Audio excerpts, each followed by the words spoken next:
with NinjaFlex, what I've been doing with it, and why I'm using NinjaFlex now. These are going to be some reviews. This is going to be my kind of video podcast, what have you. Projects we'll be working on with Open Mind Industries. Pretty much what I was looking for was a TPE filament, which is a flexible filament that I kind of find out. These will be some of my results with NinjaFlex and what it's been doing and what I've been able to accomplish with it. Pretty much what I started out with is ABS plastic, and this stuff is really, really rigid, not flexible at all. This is more for like harder 3D prints, such as like just parts of your car or stuff like that, or like an RC car. This stuff prints a lot better. As you see, there's some little bit of banding here. The problem with this stuff is it's just not flexible, and it does stink. It does print a lot faster, so you're getting you can get this. I think I made this. This was a mock-up for the crutch, and it took a while. It took about a week to get the interior cylinder done. Came out good and everything. Felt good. But if you're gonna use something like this, man, your hands are gonna get ripped up and everything like that. And when I started designing it, I was like, well, do I want ridges? Do I want what have you? Because of sweating and stuff like that. Because I really didn't know what NinjaFlex was going to be able to do. I just knew that it was flexible. I didn't know how flexible. I didn't even know how squishy. But so this one, I pretty much honeycombed at 5%. This is ABS. This was just a mock-up out of my DaVinci right under here that this camera's sitting on. And then what I did is I did a full mock-up, a different one on SketchUp, and this has got little holes in it, so even if it was honeycombed, which it is honeycombed, it had more flexibility. And this one's about 120 millimeters long, and just really, it was comfortable, but still, like when you have it in your hands, it's just gonna rip your dang hands up. So ABS was a good idea, a good start for me to start mocking up. I wasn't able to use the filament that NinjaFlex sent me. I had to get it back from a buddy of mine. So I had to order some more from the company, from Amazon. The price on NinjaFlex, okay, that's going to cost you a little bit. For other filaments like ABS, PLA, stuff like that, this is what it pretty much, this is the semi-flex. This is the filament that it has. Good size for the spool. You're looking at maybe $36 for ABS plastic compared to this stuff. This was a little bit more genuine semi-flex in the colors, guys. So when you're ordering, beware of colors what you order with, because it's going to cost you a little money, $40, something like that. So just keep an eye on Amazon. Amazon was working really good. Let me see if I can flex this for you. This is the semi-flex. As you can see, there's not much rigidity. This stuff is 1.75, and that's what my printer can handle. Now I had to, get another dang printer, that's what was taking so damn long. If you're gonna get into the kind of stuff, I recommend going with an open source printer. The one I have underneath me is a DaVinci 1.0.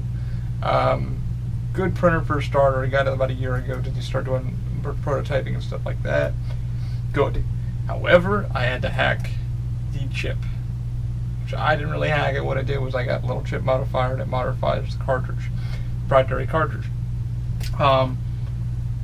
So when I got a hold of NinjaFlex, they're like, can I try it out? They were more than willing. I wrote them a whole article why I wanted to try this stuff out to make a hand grip, and they were super cool with it. I wasn't expecting the boss to get back to me and say, hey man, or with their R&D, whoever, Jan Thompson was the girl's name. Come to find out she's no longer with the company. Aries Poppies is now, and he's going to be dealing with me now. So, but they were cool to send me 2 rolls of filament that I wanted. They sent me some, but that stuff's with a buddy of mine. He's going to be giving it back to me this week, so I can have more to print with, try out. But this was about $39 a roll, so it's costly. But what this stuff does and how it prints, definitely worth it. I really haven't even touched the surface with it. I pretty much probably got another 30-40 prints with this if needed. I'll get to the printing on how to print it in a minute. But going with a DaVinci 1.0, which is proprietary, and you can't adjust the heat, bed, stuff like that, that's the biggest problem. Come to find out from more videos, they're actually a car company. They were a car belt company, Vendors Drives, and they still are. They're up in Pennsylvania, which is really cool. But having them getting back to me and having them help me out with this stuff is pretty freaking awesome, because I've seen it used for shoe insoles, stuff like that, but never thought of it as a hand grip. So I've seen people make bicycle stuff with it too, so that stuff worked out pretty well. Now, what happened was I started doing a little bit more fine and trying to get the details. Now that I know that Ninja Flex likes a non-heated bed, these are a lot of prints that I've done. A non-heated bed and glue stick. Good size glue stick, not so much, just enough to get it to do it here. And print slow, guys. This is at fine, this is on the Robo, but as you can see, there's a lot of holes in it. I've been trying to figure out how to fill it on, but it was looking really good honeycombing in there, so I was like, alright, very, very stretchy. This stuff is like nothing I've ever experienced.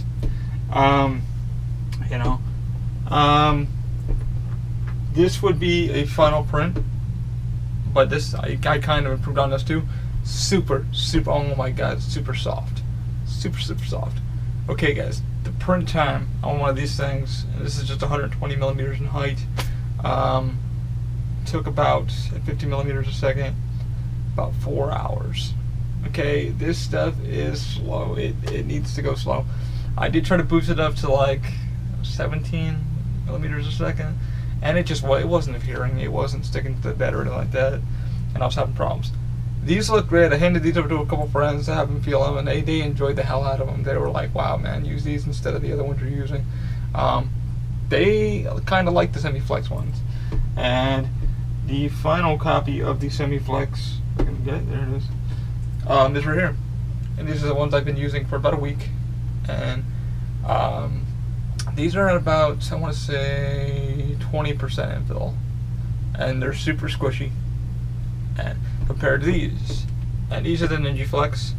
And the coolest part is, oops, as you just saw, it bounced out of my hand. So these can literally flex. I don't want to break them or anything. I haven't been able to, you can hear them kind of crack a little bit. It's super flexible. I mean, and my hand fatigue has gone down dramatically. Man, that was the biggest thing. I was like, wow. Everybody's used the ridges and stuff like that, and they're like, that doesn't kill your hand. I was like, absolutely not. It stopped my sweating, so I don't sweat when I'm running through Florida. It's hot. It's steamingly hot here. So that allows me to get a lot more grip to cut in more corners with my crutches. This stuff prints, Semi-Flex prints a lot faster, guys. The problem is, like I said, it was at 235C. The number you guys want to go with, if I recommend anything with no boogers or anything like that, you don't have to clean the head. I mean, the head, you're going to have to scrub it a couple times. And that's a pain in the ass. So you got to pretty much keep an eye on the stuff by just printing. It's like you just can't set it and forget it. I would try doing that one night. I woke up after a 9-hour print, and I was like, something doesn't sound right. I walked in my a little office here, or actually my closet of my bedroom, and come to find out, I had a huge string ball. You know, I'm trying to see if I have anything over here. I don't. Huge string ball. Well, what happened was, it was going down, started vibrating like that on the print, because this stuff is so, like that. It's not like ABS, where ABS does new movement. This stuff, once this stuff sets, it's still hot because of the bed, the heated bed, and there's no movement, so you're still going to get a decent in here as long as your bed's, leveled really well. That's the thing about printing with this stuff. It's so rigidity, man. It's got so much goosh, and this is a Semi-Flex. Now, I had boogers, I've got stuff like that. Oh, here we go. There we go. This is another failed print. This is what happened. And this wasn't from the Ninja Flex, this is the Semi-Flex. So as you can see, I have had issues, and this was coming out really damn good. And all of a sudden, I got one of these going on. So literally the print head was going around, extruding this, as you can tell, and I made a nice little clump of this crap. So, I mean, good stuff. I mean, it's trial and error. This stuff you can't. This is the honeycomb was doing, but this stuff you can't leave until you have it ironed out. The speed down correctly. I mean, I left one of the prints all night long, and then finally when I got the speed down right and the adhesion right, it was all good. This is probably one of my better prints. This is where I was ironing it out. A big thank you to Alan Lincoln over at Evil Monkey Studios, a friend of mine, who's been helping me out with the Robo and teaching me some, because I haven't used matter control. So this came out really damn good. As you can see, it's got a nice shine. However, with the heating and cool down of Ninja Flex, like I said, guys, this is printing out about 225C with 45% on the bed of heat. So I mean, it was looking really damn good and came out good. It was running about, I want to say about 3% infill, but it's got really nice flexibility. And this is a Ninja Flex, but I'm not gonna break it all. But I did make a little thing, and this had a real beautiful shine to it. Really, really soft, rigidity. You're able to crush it in your hand. You know, you can't do that with rubber, man. You just can't. And so that was looking good. The problem with this stuff, though, like I said, but it's got a lot of boogers. But this took a lot longer. This was done in like a fine print, 1 millimeter, you know. And I was just like, oh shit. You know, so it's been trial and error. After I got all that stuff done, I pretty much got to print out something cool. So I think I found the right recipe, and this is on my crutch. Through rolls that I will be getting back sometime this week. I've been a little busy just doing this stuff and getting stuff out and trying out the grips. I have more on the camera or anything, so I've been able, like, you know, I've been working, and even at work on a long day, man, these have been far better than I ever expected, and I wasn't expecting these to feel as damn good as they do, but they do. I would definitely recommend trying it. It's going to be trial and error thing. I haven't really tried a few other things. I did try the sample. There we go. These are some sample blocks that I did try out with Ninja Flex. Now these were kind of hit or miss. Semi-Flex, you know, no rigidity, it's a little block. Ninja Flex, like I said, these were hit or miss because printing with this, I printed slow. I mean, I didn't even use glue at the time. So I was like, all right, yeah, I can print with Ninja Flex, and you know, why is it not extruding? And that was the biggest thing. I've seen some guys who have the Ultramaker, and they're like, oh no, man, you gotta let it run, you gotta let it drip out of there. And it's like, all right, so I tried that, and trying to find the correct heat. You said 170C on the bag that I was reading, and I tried that. But now that I know from trial and error, how to print the dang stuff, now I know, you know, when you do pause the print though, guys, it's gonna drip out. Even if you get the Robo does a 3-point check. I have these doing a 7-point check on the bed, and it's auto leveling. Sorry, which I don't know. I kind of like it. I ain't gonna level the bed, but I mean, I kind of like my DaVinci because I can just tune the bed into where I want it, you know, and it's like set it, forget it kind of thing. So I'm kind of iffy about the Robo still, but I'm liking what I can do with the Robo. Definitely gonna need glue sticks, hairspray, Aquanet, because it's what I've been used to. Use that just for PLA, ABS, caption tape, painter's tape, what have you. It does work. I don't know if it gave a little more grip. I still had this stuff kind of pop off nicely. When you're pulling off Ninja Flex, it will just pop right off with the glue. It will just pop right. There's no scraping or anything like that. That first layer of getting it into glue is good. This one's set to a 0.1 offset when it prints, so it's just off by a hair on the bed, so it prints beautifully on that one. And the biggest thing is just getting your first layer down. I mean, that's the biggest thing I have to keep watching. So, you know, Ninja Flex, I would honestly, I would give it a 4 out of 5. I really would, because it does what it needs to do. It's a pain in the ass to print with, but once you kind of like want to tinker with it or learn how to play with it, it will benefit you. I mean, I'm still playing with it. I have so many more ideas to do with this. Like I said, this is my first video. Sorry for rambling, but this has been my experience with NinjaFlex and what it's been doing. So, I mean, I wanted something that would make my life easier for other people also. I plan on putting these on, or at least a model, maybe on Thingiverse or something like that, for people to print out. And if those who can't print it out, I'll do something on my website, openmindindustries.com. We could probably put an order in on them, and I can make you some for like really cheap, and send them to you if you don't want to print them out yourself.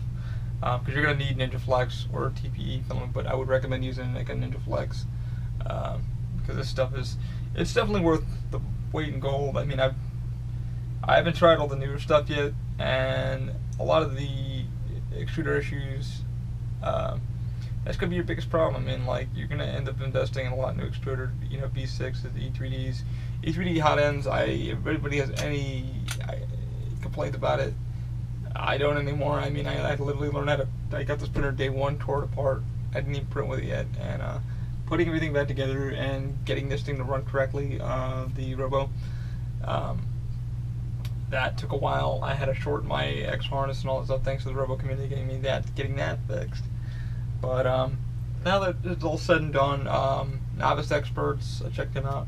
He walked me through the V6 hot end install, all this thing. But every Robo is different, man, which really fucking sucked, because I was like, what the fuck, that screw doesn't belong there. So and thanks to my buddy Alan Lincoln, who's been a really damn big help, because without him I wouldn't even have gotten half of this shit done, because it's, you really, in the community of Robo and anything in 3D printing, guys, it's trial and error, and it's gonna be, don't get discouraged. But yeah, I definitely got to give Ninja a thumbs up, and I'm sending them photos. But absolutely, I'm super freaking satisfied with what they have accomplished with their stuff. Who would imagine a freaking carbell company making a filament that would actually benefit myself? I haven't used nylon yet, so I really don't know. But this stuff is definitely where I'm going to be going with it, because my personal thing, dude, the pain's going down in my hands when I run a lot with these crutches. I have cerebral palsy and stuff like that, and so it's been a freaking awesome with these things.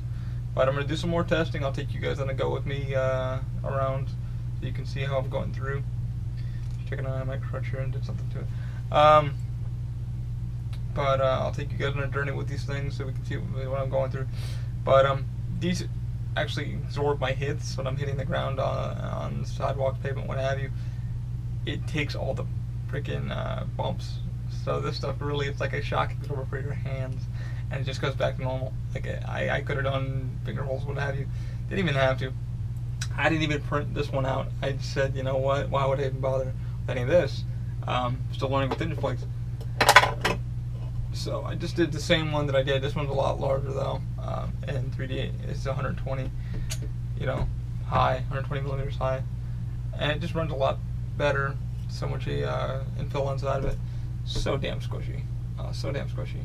I'm still trying to find the right infill number. That's still gonna take me a little bit, but I will keep you guys posted. Hoping you guys will like this video and keep me motivated to do these videos. I hope to have some friends on. We can talk geek out and stuff like that about 3D printing. If any questions, comments, concerns, let me know. I mean, I'm willing to help y'all out. Just hit my YouTube up or whatever, and I kind of walk you through on what I've learned and share some of my information.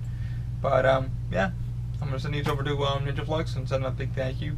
And I'm not done there. I still want to make a crutch tip out of the NinjaFlex. So that's another thing I've been working on. I'm waiting on a 3D scanner to show up by XYZ. So I will be doing an unboxing video of that once that arrives. Should be here sometime this week, I think Thursday. So I'm kind of curious. That should help my